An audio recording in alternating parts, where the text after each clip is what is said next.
Good morning. It's Thursday morning, and this video is going to be going up on the same day I'm recording it because I am super behind this week. I am wrapped up in a big freelance project that I am cruising to the end of, but I've basically had to dedicate almost every working hour over the last couple weeks to it, which is why I got behind on my videos. On top of that, we are struggling really hard in our house with our mental health. And that's what I want to take a few minutes and talk about today. It's not going to be a very long video. It's going to be a pretty short one. I will have a fine liner video up tomorrow, fingers crossed, and I plan on vlogging a little bit. I'm going to lay back because I'm hurting, for certain, you guys. Chronic illness, my dudes. But I want to take a couple seconds and talk about the disconnect during the holidays. All right? I read about this. There was an op-ed in the New York Times today that I read that I really felt. And it was talking about the fourth wave, the unseen wave of the pandemic, which is actually mental health. But then he also went to say that the holidays are making things a lot worse. Like, people normally struggle during the holidays, and this year it's worse because of isolation and the pandemic and the strife here in the US with, basically the two different realities that seem to be going on in terms of people who see the facts and then people who believe the conspiracy theories and all that. But the thing he brought up that is normal for a lot of us, myself included, during the holidays before the pandemic, is the disconnect that happens when you see on TV and in movies the holly jolly Christmas, the beautiful lights, the everything is fabulous, the happy family. And then when your Christmas or your holiday, whichever one you celebrate, like,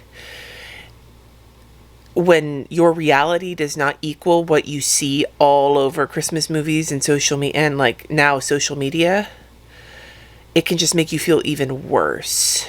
And I noticed that especially in both the planner community with the disconnect between the super happy, super positive, super fabulous planner stuff that gets posted by people, and then the people who are feeling really kind of shitty about both the holidays and in general. Like, there's that. And then there's also Vlogmas, where people are vlogging all their happy, fun Christmas stuff, which is fun to watch. But if you compare that to your life, and if your life is feeling down and crummy, then watching that can sometimes make you feel worse. Now, I'm not saying this to say that we shouldn't have happy, fun Christmas movies or happy, fun holiday spreads or happy, fun Vlogmas or whatever. I'm not saying that. But what I am saying is that there's a reality that a lot of people face, that the holidays are not fun. As a matter of fact, they might be one of the hardest times of the year, whether you're struggling with grief, or you're struggling with mental illness, or you're struggling with, seasonal affective disorder because it's so dark in the winter, or whatever the case may be. Like, not everybody has a good time around the holidays, and it can feel really isolating in the best of times when it seems like everybody and their mother is decking the fucking halls with boughs of goddamn holly, and you're feeling terrible. And it could feel like you're the only one. And right now, with COVID and everybody being isolated, it's just amping those feelings up for some people.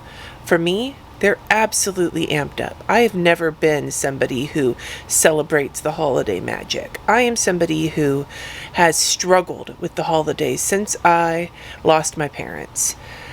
And I've tried to drag myself out of the funk, and it doesn't ever really work. And this year, it's all I can do to even keep my head above water. And my family is in the same boat. I have teenagers, I have a husband, and we're all struggling right now.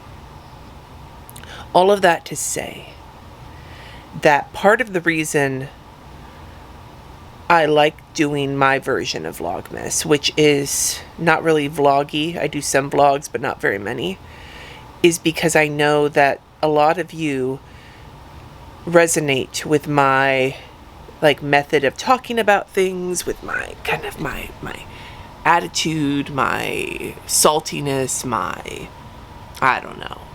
all the things. And I know that during this time of year, it can be really hard for a lot of you. And I wanted you to know that you're not alone. It's hard for me too. Matter of fact, it's really hard. For me, being isolated is hard.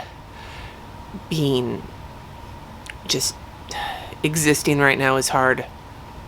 Being a mom to teenagers who are struggling is hard. Being married to somebody who's struggling is hard.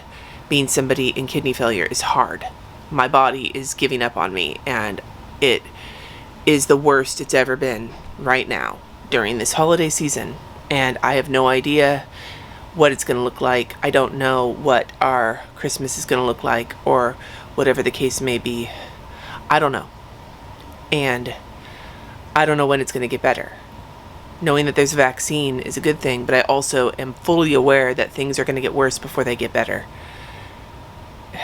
And it's hard to see the news and not get enraged at some of the cognitive dissonance that I'm seeing. It's hard to see the inaction that happens both at the highest levels of government and with people who just want to go about their daily lives and party and have fun despite what's going on. And it's scary to think about what might happen. I have a kidney doctor appointment in a couple of weeks, and I'm worried that my kidney function is going to be even worse, and it might be time to start considering dialysis. I don't want to do dialysis in a pandemic. I don't want to. Like, that's just a big thing. And I want to tell you guys all of this, not because I want to depress you or make you feel bad, but because it's far too often we feel like we are not able to talk about the things that make us feel bad during a season when everybody's supposed to be happy. Or people say just choose to be positive, which is a horrible mindset to be in if you are already depressed or already feeling awful. You can't just choose to pull yourself out of it. It doesn't work that way. And I wanted you to know that you're not alone.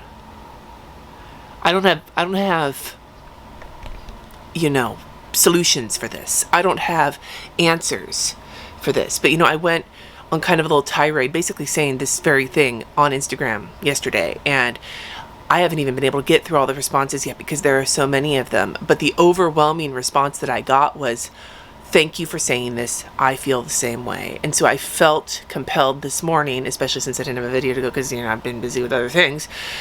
I felt compelled to say the same thing on YouTube, where it's going to stay for posterity, because I wanted you to know you're not alone. And if you are watching and you've been feeling lonely or feeling bad, I want you to go into the comments and say something, whatever you need to say. And if other people have commented, comment on their comments so that we can at least commiserate with each other, because we will get through this. Somehow we will get through this. And I'm not going anywhere because I still have more work to do.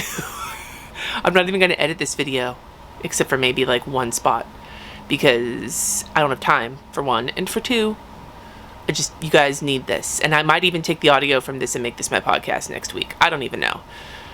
I feel like it's important to remind you all that no matter how alone you feel, if you are in my community, there are people here who also feel lonely, and we can connect with each other, even if it's just over the internet, even if it's just for one comment. Because sometimes that one comment can be everything to someone. I love you all. I want you to stay safe. Please wear a mask. Please do your best to follow guidelines and not get sick and not get other people sick, because goddammit, I want you all with me in 2021 when hopefully things start to get a little bit better. And also subscribe. I'll see you next time. Peace out, friends.